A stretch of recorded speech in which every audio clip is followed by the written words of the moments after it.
Please note that it is important to thoroughly read the detailed instructions included before installing tiles.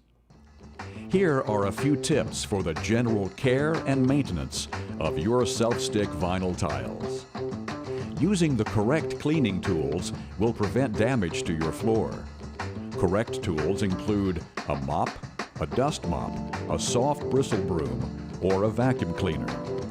The heat from steam cleaner mops will cause the adhesive to loosen. Soft bristle brooms and vacuum attachments are best for removing dust and debris from your tile surface. Corn brooms and hard plastic vacuum attachments can potentially cause scratches to your tile. Regularly sweep, vacuum, and damp mop your floor using a household cleaner safe for vinyl.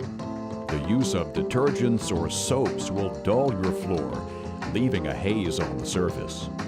It is important to protect your floor using felt pads on furniture, and soft sliders are recommended for moving large objects across your floor.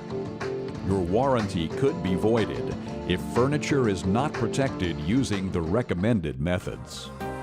With proper care and maintenance, you will be able to enjoy your new floor for years to come.